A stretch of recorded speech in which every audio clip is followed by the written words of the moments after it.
I think we're truly honored to have Arthur Joseph here tonight, all the way from LA, to share his 7 tips or techniques for everyone here to achieve a higher level of communications mastery. As everyone knows, vocal skills, speaking skills are vital to vital to your success, regardless of your profession. And we've got quite the expert here. Arthur is the founder and chairman of the Vocal Awareness Institute. His clients include some of my favorite NBA legends, like Magic Johnson, NFL Commissioner Roger Goodell, huge stars like Angelina Jolie, Arnold Schwarzenegger. There's so many anecdotes that Arthur would probably share if you ask him. He's been in this work, for it's 52 years, is that correct? He's also a classically trained singer. Wow. Without further ado, Arthur Joseph. Do you want me on this, or do you want me not behind the podium? And I ask that because I want you to see the difference for those of us who are public speakers. You only see part of me. Now you see all of me. And I will just, that's terrific. Thank you for that.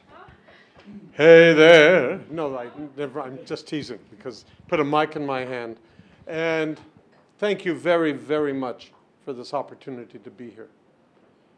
It's my first time in Hong Kong, and maybe 15 years ago I spoke at the FCC in Tokyo. We'll be going to Tokyo tomorrow, my bride, myself. And in the brief time that we have tonight, the thesis of vocal awareness is that voice is power, literally and figuratively. Whatever our careers, how many journalists do I have in the room? How many print journalists? And what other careers do I have in the room? Anchor? Sorry. Consulting. HR, learning. Teaching. A part-time lecturer. On what subject? Art business. Consultant and part-time radio broadcasting. Anyone else? Engineers. Engineer. And why are you here? Yeah, voices. I didn't hear you. To hear what our voices can bring people. Terrific. When I say voice is power, what does that mean? Does it just mean that I'm big and bombastic? No. It means my voice is an identity. It means that it's no longer acceptable in our day and age to merely convey the message, because the message can be misconstrued every which way, of course. Before the last 10 months or so, I had never heard this term fake news. Never. Who would have ever thought such a thing?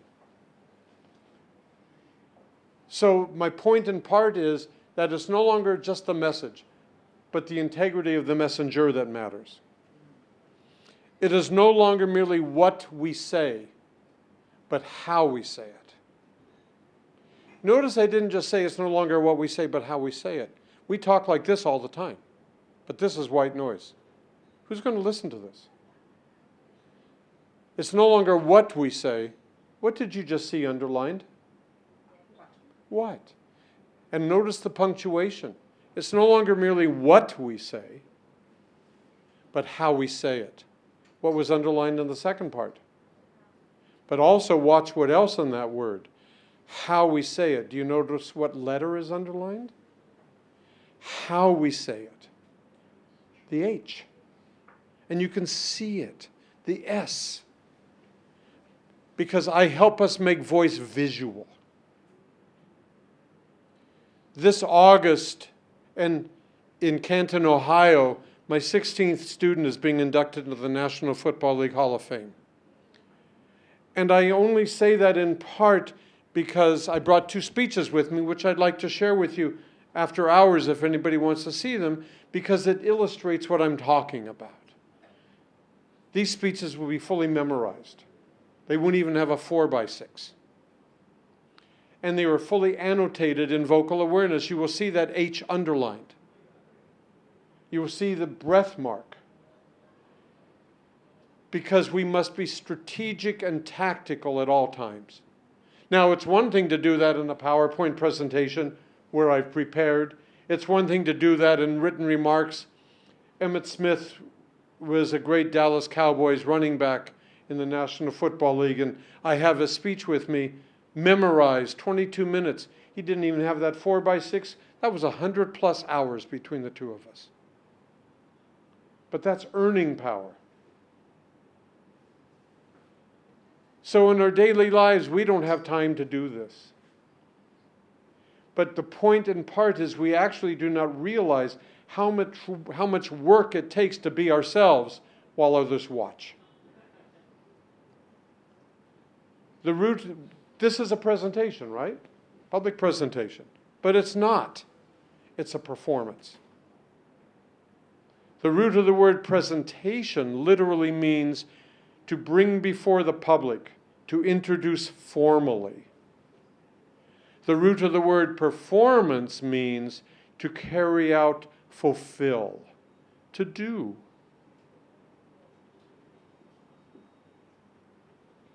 I'm a classical singer, as you were just told. In the arts and athletics, one is in mastery in their skill set, or you don't have a career. Real simple. It's the ubiquitous 10,000 hours. We all speak, we're all educated, we're all smart people. But who actually taught us to communicate? I say to every athlete in whatever walk of whatever sport, and you ever heard of motorcycle dragster racing? I've even taught the champion in that. I didn't even know it existed before we met. But I say to every athlete, you brought the talent to your sport, but someone actually taught you every single thing you do. So this is the first of the 7 takeaways that I want you to put in your toolkit. Right now, I'm going to take a piece of that away. And here I am just hanging out. Normally, I'm too old and arrogant to let anybody see me stand like the 71-year-old man I actually am. But here I am just hanging out. Fortunately, my jacket is buttoned. But here I am doing this, and hear the sound of my voice. Now, I'm still on one hip, but now I put myself back in the work. You didn't see what I did, but you hear what I did. So I'd like you all to stand as men and women of stature and feel a thread pull from the top of your head. Sit in stature. No, sit in stature too, Carrie. That's cool. And notice what happens, not just standing or sitting up straight, but embody people of stature. Hear that word and feel that thread and watch what your bodies do. Begin. Anybody notice the first thing you did, and it's not sit up straight? You breathed, that's right. Now watch what happens when I ask you to sit up straight. Stand tall. You hold your breath.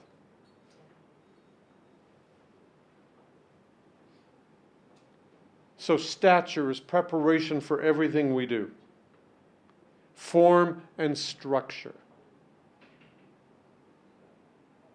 Obviously changes the sound of my voice. It changes your perception of me. We live in a culture where perception is reality. An opinion's created in 3 seconds.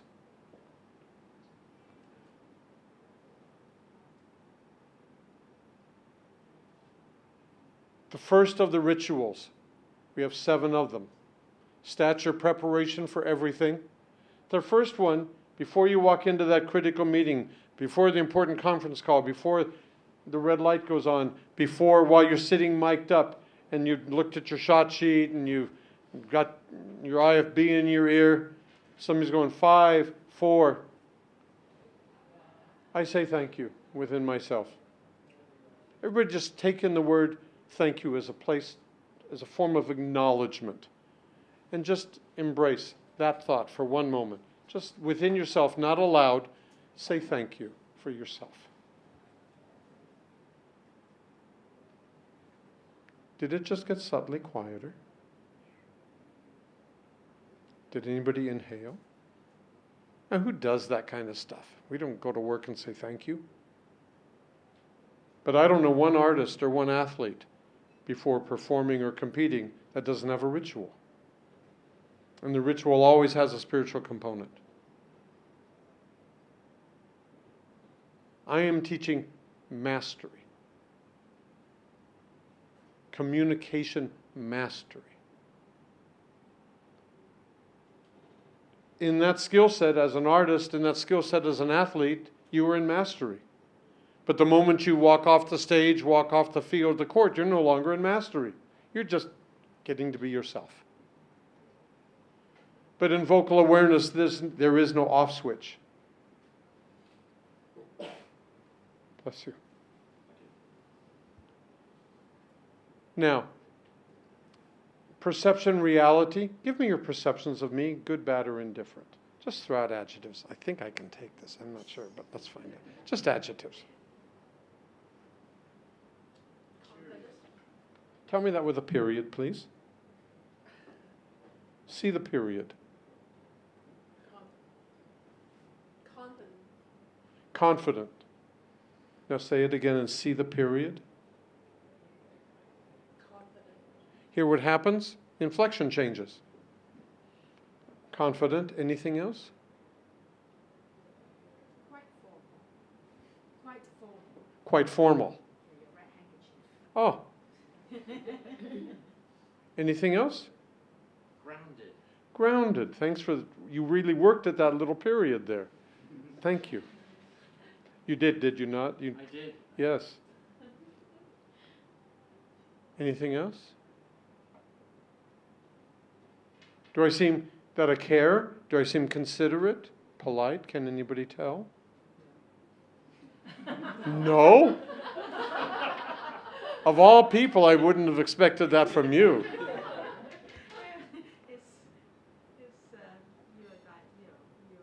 giving us some knowledge and experience, but it's all from here. Whether it is from here, I don't know. You can't tell that, huh? Oh, that was harsh. But I said I can take it, I think. This is my passion. This is my life. And I don't know what it means to say from one's heart, but this is the integrity of who I am. And I ask this sort of parlor trick question because we all want to be appreciated. We all want, oh, I hope you like me. But we're never going to really know because we can't read anybody's mind.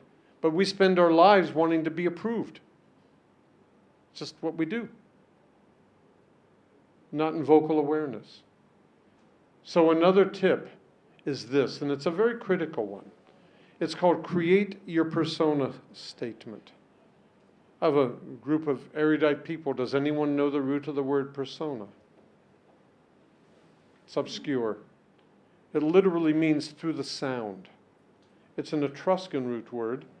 P-H-E-R-S-U, fursu is the root. Through the sound. One's identity is largely conveyed through the sound of a voice.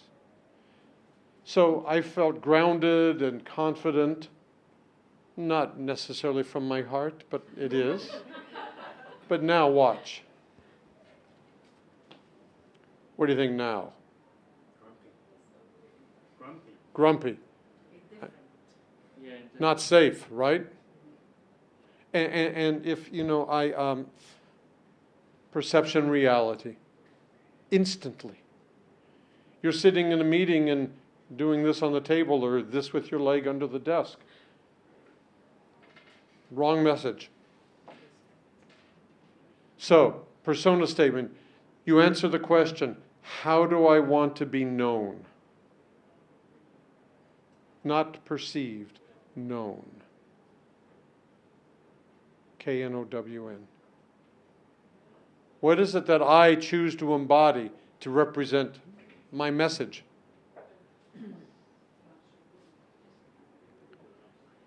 And then we practice this.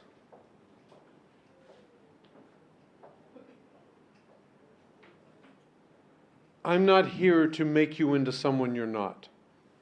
But I am here to show you how to help bring out whom you're capable of being.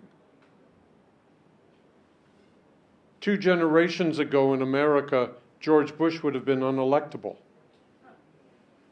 because he was a poor communicator, poor speaker. I don't want to bend back a brewski with my president. I want the brightest bulb in the box. 2 generations later, look what we have in America. Shame on you. Have Donald Trump. And it's gone from verbal messaging to tweeting and texting and all of these other things. Misspelled tweets. Misspelled tweets. And so we're responsible. You as journalists, you as leaders, we are all responsible. And partly what I'm saying, whether it's in your business, whether it's for you as a teacher, whether it's for you as in HR, every day we impact people's lives, and they impact us. But what I'm striving to educate on tonight is how to do it as effectively, as integrally, as confidently, as consistently well as possible. So we have stature. We have thank you. Now, everybody take a deep breath. Now exhale. And now everyone, please allow a slow, silent breath. The first time the chest rose, the second time the rib cage expanded. But how many of us think strategically to breathe before we talk? Speech is habit. We don't think like that. But in vocal awareness, this work, we do. That breath. Yes, sir. When you do the breath before you talk, you could miss the moment. Ask me that again, but let me help you. May I play for one moment? Stay with the breath and ask the question when my hand is done moving like that.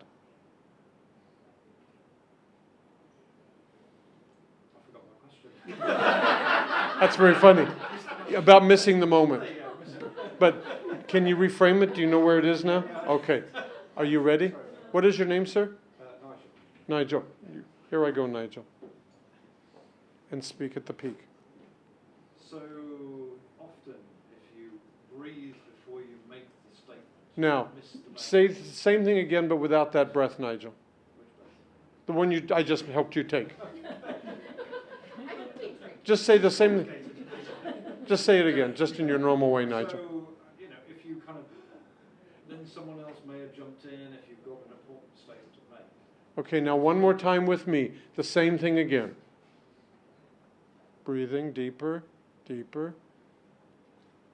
So, But don't exhale it. Speak at the peak. so There is a point to this. Trust me. good. 3. I don't know whether to breathe or not. Breathe. 5 seconds. breathe. 3, 2, begin. So often you can miss the moment because you breathe in. Got it. So now, what I was in part trying to illustrate here is in that moment, space has value. I'm a singer. Song without a rest is not the same piece of music. Space gives us thinking time, control. Now, I'm not going to ever let you You're not going to interrupt when I do that. You simply won't. So I can control the moment with my eyes, with my body language, with my punctuation, that period. So there are many ways to control it. And I can control it by embodying who I am. Because people will take whatever they can if they think they can get away with it or override or whatever. But so it's not breath. When you breathe this, when I finally got you to do what I wanted, the pitch and resonance of your voice changed. So that Nigel has more authority in that voice. There's more strength in that sound. And the simple axiom in vocal awareness is breath is fuel. If we don't put gas in the tank, we don't get to our destination. So if it's important enough to say, it's important enough to breathe before I say it. You hear the difference. You feel the difference. But very importantly, I now have a conscious trigger to shift me from unconscious to conscious. Make a very bold statement. You're all going to go, oh, what is this man? He must be from Southern California. Yes, I am. We are not our behaviors. When we speak, of course, this is how we behave. But again, if this is mastery, in the arts and athletics, you train negative behaviors out of your skill, or you don't have a job.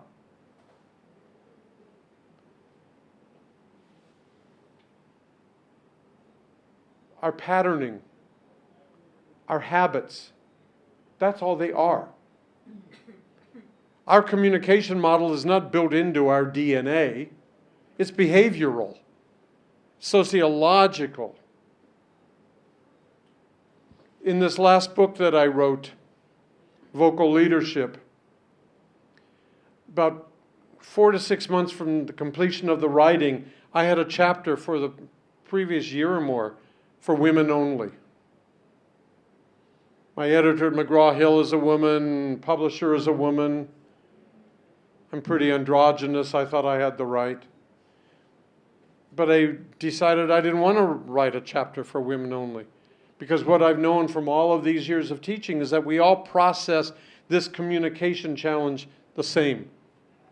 Claiming ourselves is the issue. It isn't whether I'm this, I'm that.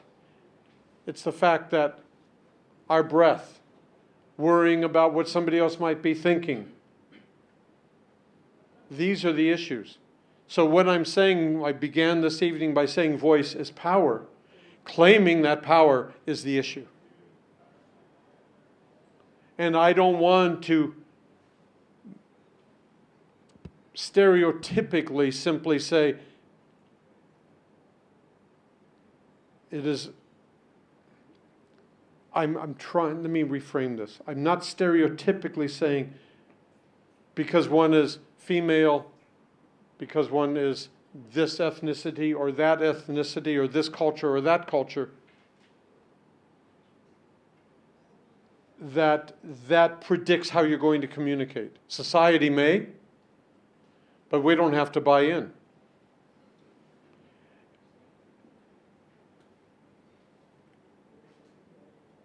And that's what I'm talking about. I want us to be ourselves. Please cup your hands to your ears. Both hands. I am holding a mic, so I can't do it with two hands. And say, when I speak, I need to be aware.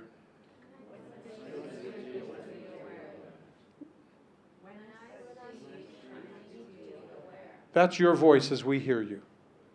That's what you sound like out here. Now, nobody's going to talk.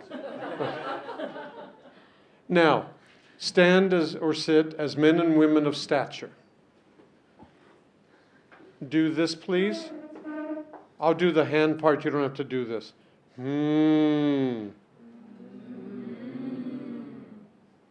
Notice what your abdominal muscles do when I do this.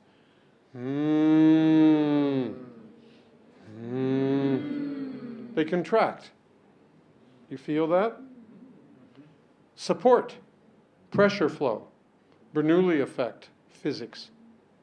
So, after this next one, we're going to do we're going to breathe Take 5 seconds to do so. Cup your hands and say that sentence again. When I speak, I need to be aware. I'll guide you through all of it.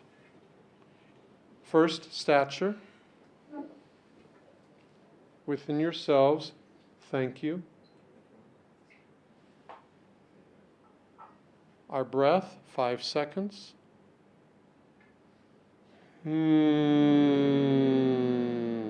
Cup your hands. Breathing again. And the sentence, when I speak, I need to be aware.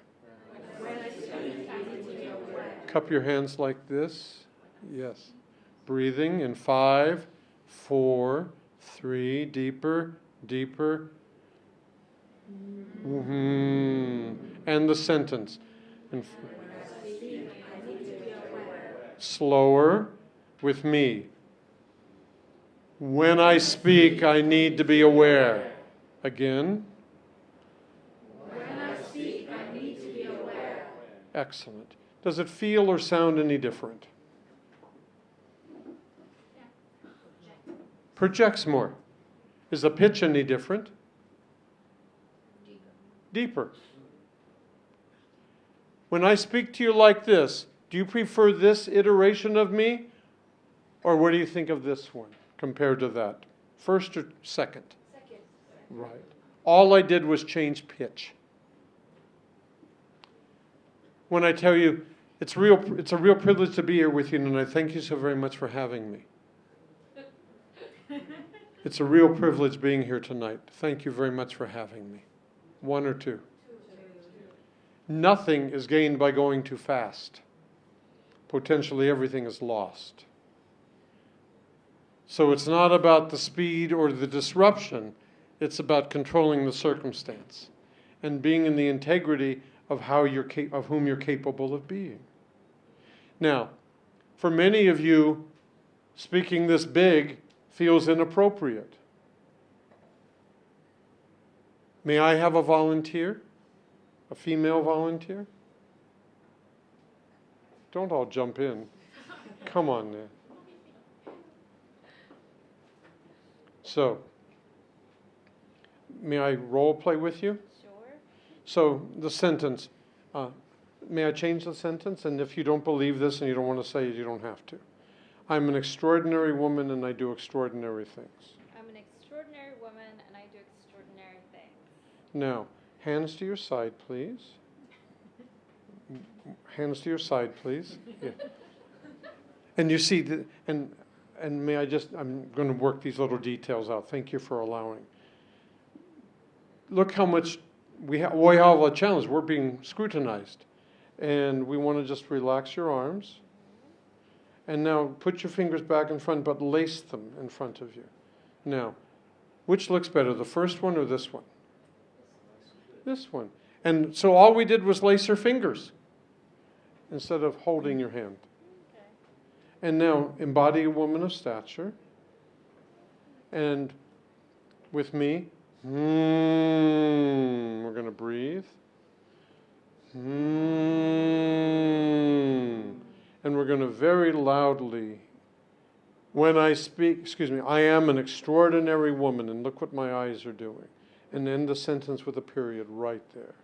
Underline the word am. 3, 2, breathing deeper, too fast. Slow, silent. Slow and silent, deeper, deeper. I am an extraordinary woman. That's just that one sentence. We're going to do the first one first. Oh, okay. And underline the word am in the sentence. In stature, I am an extraordinary woman and I do extraordinary things. now relax and do it your way. Interpret that same sentence as yourself now. But I'm an extraordinary woman and I do extraordinary things. Now slow it down 50%. I am. But you have to breathe. extraordinary- Oh, that. But the breath is silent. 5 seconds. I am an extraordinary woman and I do extraordinary things. Observations. Why? Incredible. More powerful. Stressing. Because it's Stressing slower, is you can better. stress more. Let's take them. Now, how does it feel for you? Awkward? Oh, great. Cool. Sorry, Carrie. She. That's great. Am I not an extraordinary woman? I'm very jealous. I get nothing for you. That's fabulous. Now, thank you. Yes. What was I illustrating? It's many things. How much work it takes to be ourselves. 2, we see it all. And I only want us to know what you want us to know. I don't want to see discomfort. I don't want to see social conditioning. I want us to claim the messenger. That was clearly has the ability to be a far more effective you. I have a chapter in this latest book called Fingers and Thumbs. Your generation, for all of us, our mouth is our mind out loud, but in your generation, so many people prefer to communicate with their fingers and thumbs. So we lose the art of public discourse, looking one another in the eye, listening. New tip, eye contact changes the sound of a voice. How am I doing? Great. What are you learning? Do you feel that I'm trustworthy at all? Yes. Am I coming from my heart any better? You are telling us to speak from your conviction. I couldn't hear you. I'm so sorry. You're telling us to speak with conviction and be convincing speaking. You mean more like the latter, correct? What are you learning? To be a better, like a better version of yourself. Now, may I? No. But stature. And where I'm going now, even when gathering your thought, maintain eye contact, please. Same thing. To be a better projection of yourself. Now see a period at the end of it and underline the last word, please. To be a better person. Take your time, thank you. To be a better projection of yourself. You hear the difference? And all I asked him to do was underline a word and see a period. But maintain eye contact. Eye contact changes the sound of a voice. It also shifts the behavior. I know we gather our thought wherever we gather them. I understand that. But we don't have to. That's a habit. So this is a way to shift behavior and once again maintain the control and enhance the connection. We're all sociologically conditioned. I don't come up for air, obviously. I talk forever. And you will always look me in the eye. We all do that. But when we go to speak, we tend to discard. We look away. Sorry, I know a couple of people. Like right there. Sorry, I know a couple of people that when they're talking to somebody, because they're told eye contact is so important, they talk like this, and it becomes a drill. No question. And it's an uninterested drill. I'm sitting here thinking, what they've been told, literally in my mind, is they've been told to maintain eye contact. They've been told to maintain eye contact. Don't spill your wine. Again. Yes, I know. So may I address that, Carrie? Yes, please. What I'm addressing here is choice. This is a behavioral shift. I'm not saying drill us down. What I am saying is choose to look away when you choose. But right now we don't know we have the option. I'm talking about strategy. If I'm talking about something really important and I'm not able to do this because you may intimidate me or I'm uncomfortable for whatever reason, that's just not constructive. So if, once again, like with the breath, maintain the eye contact if it's important enough to say. But it's, again, the idea of shifting. That's all I'm talking about. Does that, you're still not, where are you missing, where am I missing it? What I'm talking about is somebody that so maintains. But that's not what I'm teaching. Yeah, okay, fine, okay. What I'm teaching is I want you to, most of us don't do that. And I would never teach us to do that. That's inappropriate. It's it's arrogant, it's many things. It's because it's many things for me. Did you see me look away just then? Because I was looking away. That's very funny. I looked away because you lost me. So I just looked down. And when I looked down, I breathed. But it relaxed the moment. So you're not compelled to continue to look. That's all I'm saying.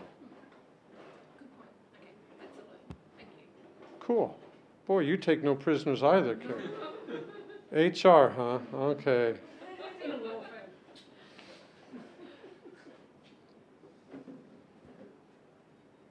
And I don't even know what time it is. Let me.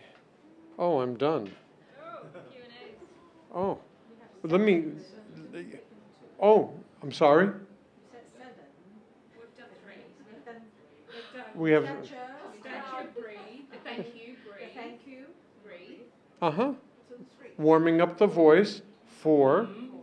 Eye contact. 5. Now I'm going to show you, and you're actually getting more than you bargained for because there are far more than 7. And I would like, hold this for one moment, please. I brought this with me. Thank you. What I have here, this is one of several Hall of Fame speeches. This one is Emmett Smith's. This was the one I said was fully memorized. At the top is the title of the speech, Living the Dream. His brand, his persona statement, charismatic intensity. That's what he wanted to embody on stage that day. Then throughout the presentation are my reminders all over. CLB is breathing. T is transition. I'm teaching people how to be storytellers, not just to convey data. When we tell story, we tell our story, we do slide presentations. We don't, when we read to children, we don't simply go, once upon a time there were 3 bears. There's a great big papa bear and a mid-sized. We don't tell story like that. We tell story with what I refer to as transitions. In all verbal communication, only 8% is language-based. Only 8% approximately what your unconscious mind gets is retained from the unconscious mind from the words themselves. So I want to influence, I call it subliminal persuasion. I want to influence from the way I stress a word, underline an idea, communicate with my eyes. Remember this, or pay attention, new information. Once upon a time there were 3 bears, transition. Great big papa bear, transition. A mid-sized mama bear, transition. And a little bitty baby bear, transition. Well, one day a little girl, that's how we tell story. Why is it any different in the rest of our lives? It shouldn't be. But we don't know how to do that. One of my senior leaders at ESPN is probably 3rd or 4th in the corporation. And he came to me in his mid-50s. We've been working very intensely, about 3.5 years. And clearly a very successful leader. He had never written out a presentation in his life. Worked from bullets. 60 slides in a 40-minute presentation. All bullets.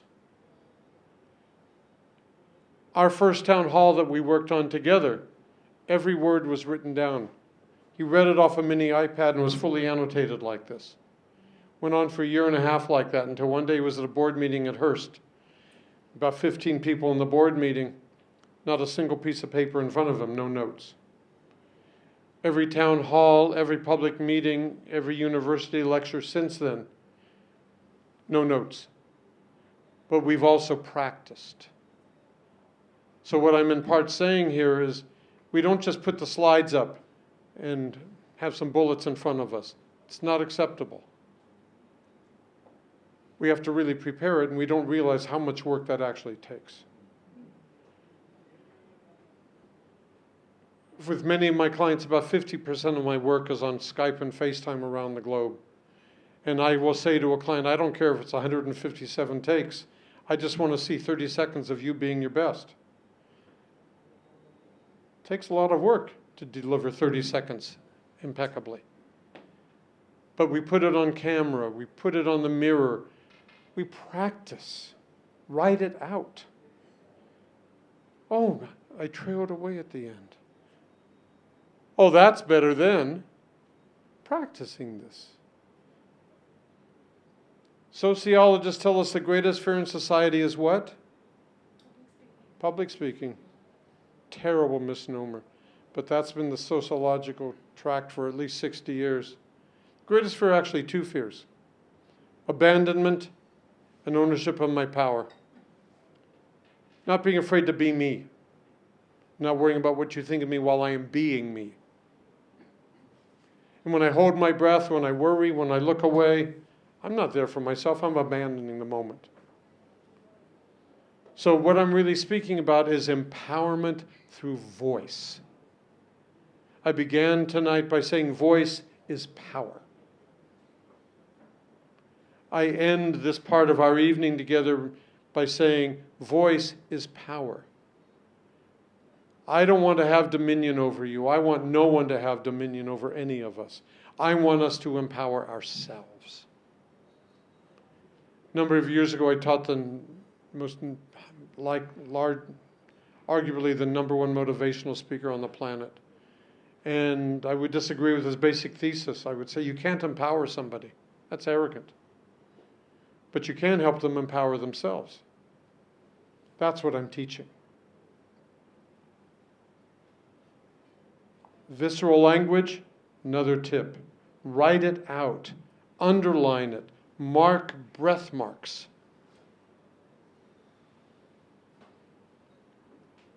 Athletes, follow through. Follow through is necessary in any sport.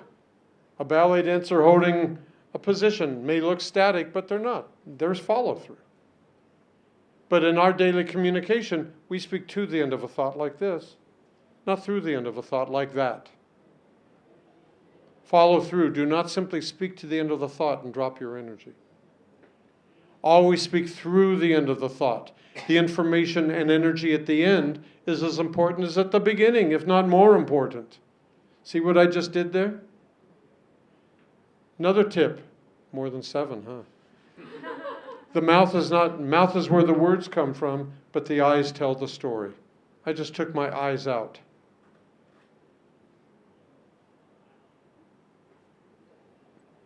It is a real privilege to be here tonight. Thank you for having me. It's a teaching. Wait one sec. Thank you, though. It's a privilege to be here tonight. Thank you so very much. I'm still, wait one sec.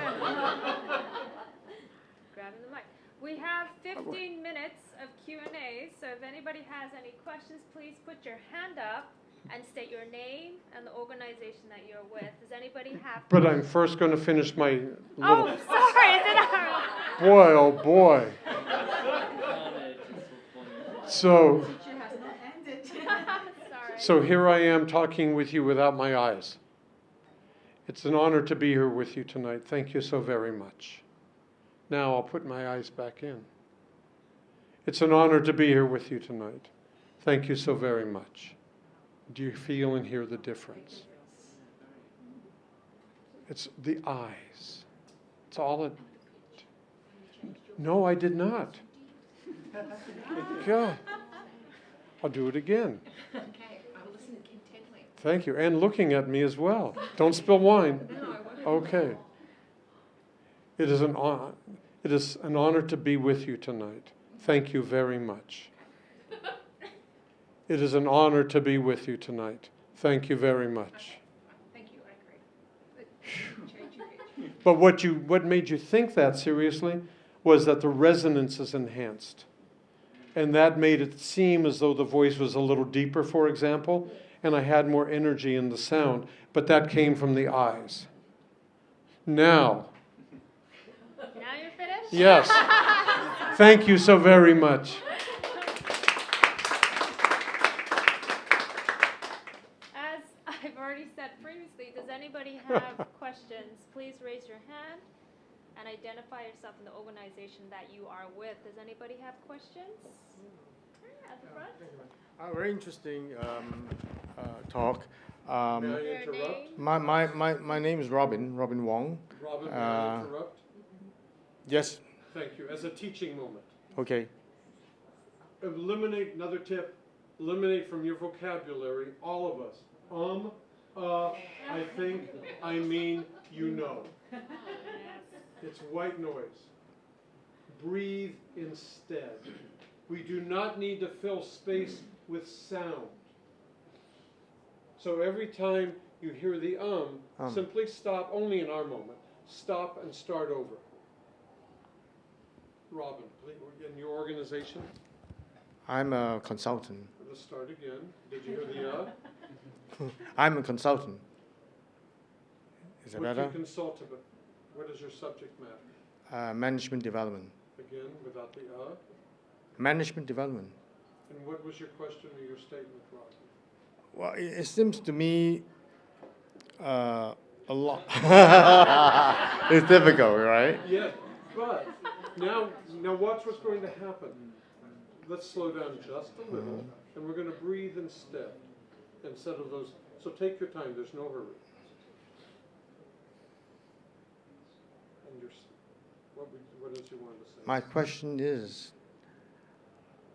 how can you use it on a daily basis when you have a normal conversation?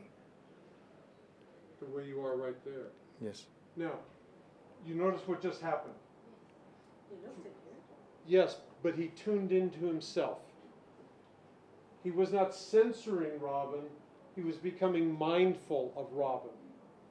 In vocal awareness, that's a fundamental thesis in our work. I call it conscious awareness.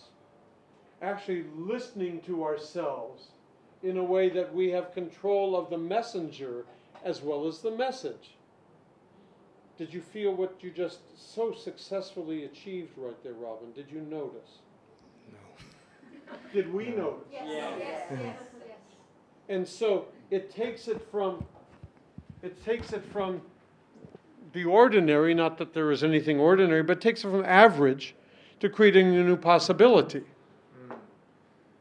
Your pitch changed. You slowed down. You became more intentional. I see. That's how you use it on a daily basis. Tell me that with a breath, please, and slow it down.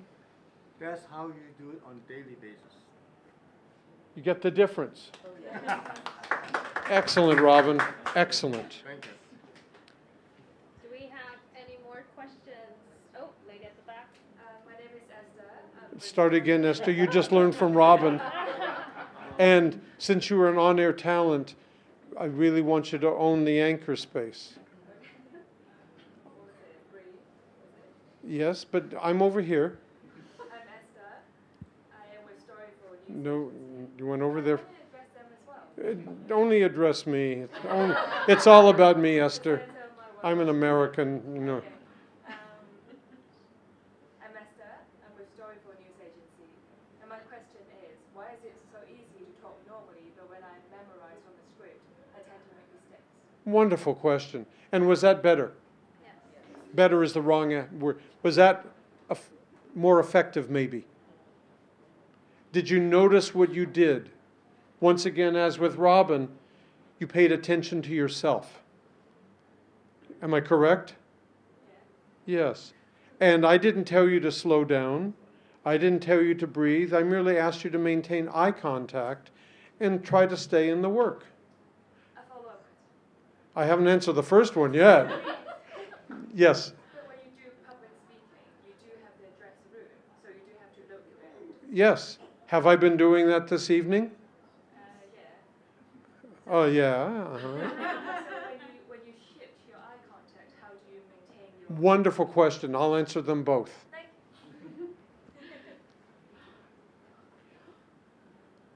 My anchors, I consult with every major news organization, basically, there is. And I don't want my anchors to memorize. Because then I don't want my reporters, anchors never memorize a reading prompter. By the way, those of you who read prompter, anybody in here read prompter? There's a wonderful little, I wish I had stock, a little home app for your Apple called Prompt Smart, which is a really effective device because a prompter follows you. You don't follow the prompter, of course, but it's sometimes intimidating to watch words move. And so we tend to speed up. So Prompt Smart is good home practice on your computer, and it's voice activated, and you put something up and you just practice reading and watching words move. So we don't want to memorize because I'm in memory mode. And it's hard for me to be in performance mode because I'm trying to remember what it is I want to say. It's difficult to do both. And because we tend to speak too quickly, that's part of the challenge in your case, Esther, is you go quicker than you really want to go. So as I said to Nigel, we lose thinking time. And then we lose confidence because we can't quite catch up with ourselves. Does any of that make intellectual sense in a simplistic way in the moment? Yeah. So you have to memorize until it becomes part of you, is it? Yes. If I will ask a football player, for example, what was a favorite play that they like to run? They may not have run it for years. And they will use some arcane code that they use to identify certain plays. And then I ask them, do you see it on the field? Do you see it on the chalkboard? Absolutely, because it's indelible. That's one reason I make all of this visual. When you write copy, annotate it. If anybody wants to look at any of this before you leave, it'd be my pleasure to share it. The other about the room, we don't want to wander around the room talking to people like that, because I haven't captured anybody. So I complete a thought over here, then I come over and complete a thought here, and then I come over and complete another one over here. Depending upon the size of the room, I'll break it into quadrants of 3, 4, etc. But I complete a thought in each quadrant. Does that answer the second part of that? Yes. You're welcome. Any more questions? Want to raise your hand? Yes, Okay, baby.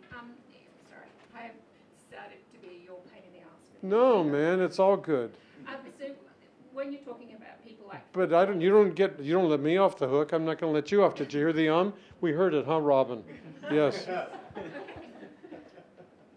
people that you're talking about are people that don't speak naturally or constantly the speaker that you've got in your hand. Oh, no, I'm speaking about everybody. But when you're talking about somebody like a teacher or myself who has to talk every day to a group, I don't write scripts. Of course not. I can't write scripts.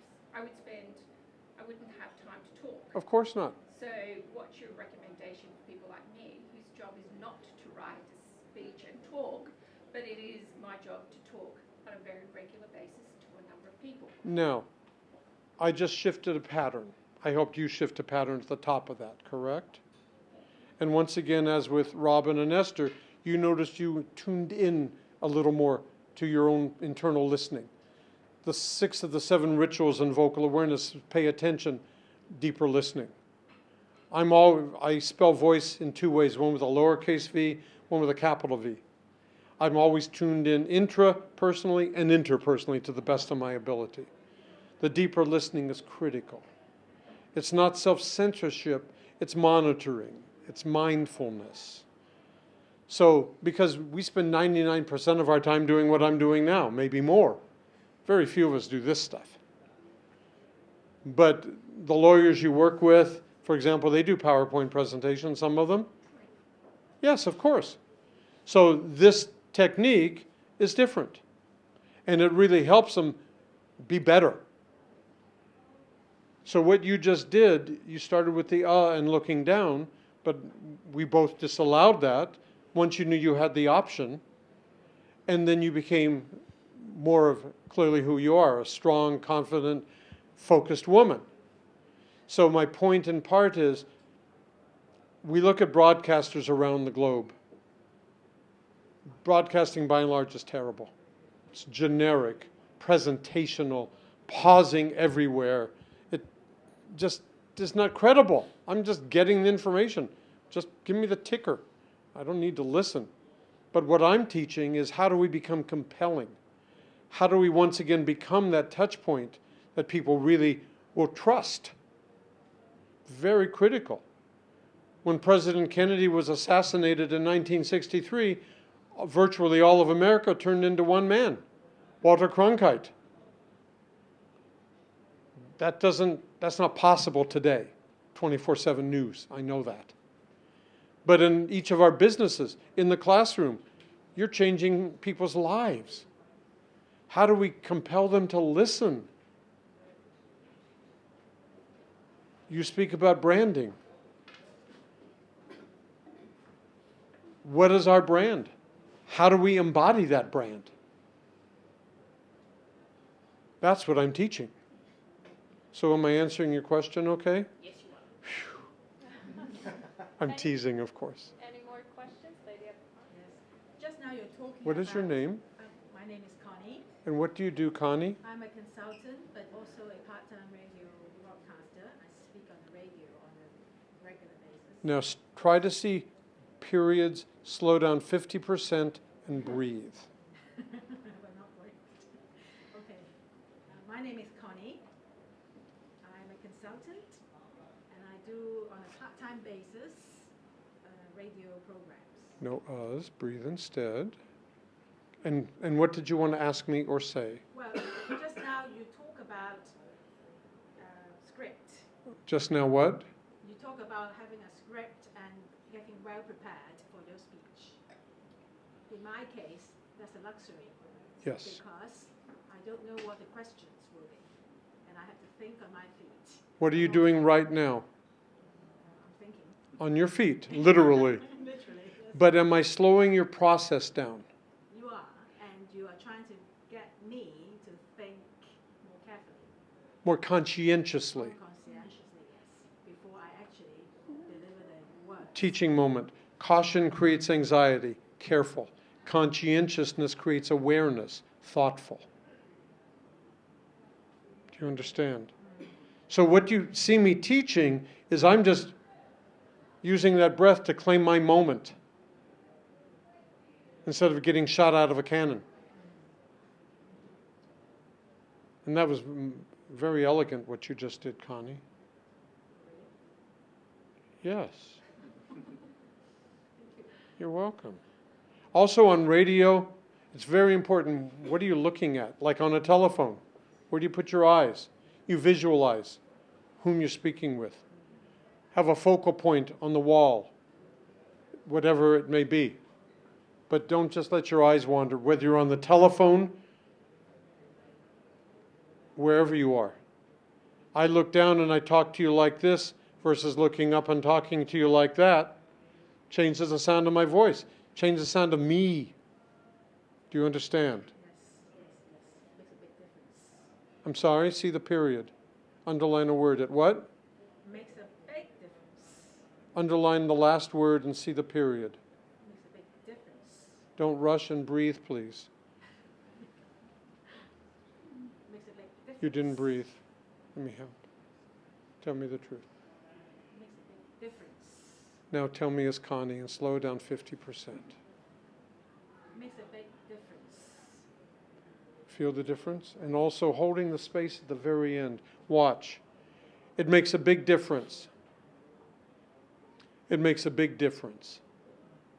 Holding that space for a nanosecond embeds the message. Don't throw it away. Follow through. One of the tips is a mastery moment. Before you have that important call, before you walk in for an audition, before that interview. Mastery moment. Take 10 seconds and refocus. That's what each of you did when I asked you to refrain. You took a moment to be there for yourself. That's the 7th ritual. 3 words, not 2. Be myself. Capital S. Not present. Embody. Thank you all. It is a privilege.